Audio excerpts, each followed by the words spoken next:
एक मुद्दा थोडासा वैचारिक पातळीवर अंडरलाईन करण्याची गरज आहे आणि म्हणून मी पण तुम्हाला आपण विशेषतः काय जोर देतोय की शिवाजी हा एकेरी शब्द वापरला त्याचा प्रतिवाद पण आपल्याला करायला पाहिजे आणि तो आपण काय करतोय मुख्यतः सगळे आपले तरुण मुलं की बाबा आम्ही आईला एकेरी बोलतो वडिलांना एकेरी बोलतो तसंच आम्ही शिवाजी महाराजांना कसं बोलतो हा योग्य प्रतिवाद याच्याबद्दल ते शकता नाही पण हे पुस्तकाचं नाव असं एकेरी ठेवण्यामागे पानसरेंचा दुसरा उद्देश हा तितक्याच ताकदीनं आपण अंडरलाईन केला पाहिजे तो कोणता आहे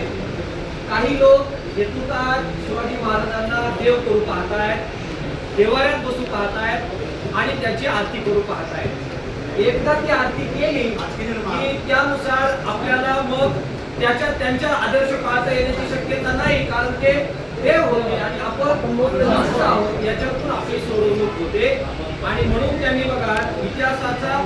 विपर्यास का हे त्याच्यामध्ये लिहिलं आणि हेतुताप पानसरेंनी त्यामुळे छत्रपतींचा उल्लेख हा माणसाच्या तुमच्या आमच्या मित्रत्वाच्या पातळीवर आणला तो केवळ फक्त आई आणि वडील या भावनिक पातळीवरचा मुद्दा नाही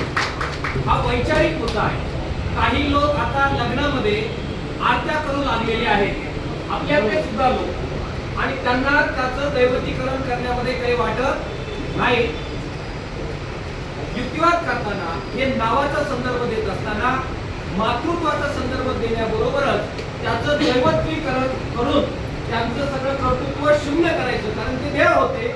असं होऊ नये यासाठी आपण हा आग्रह धरतोय हा मुद्दा पण यावा ही जरा सूचना माझी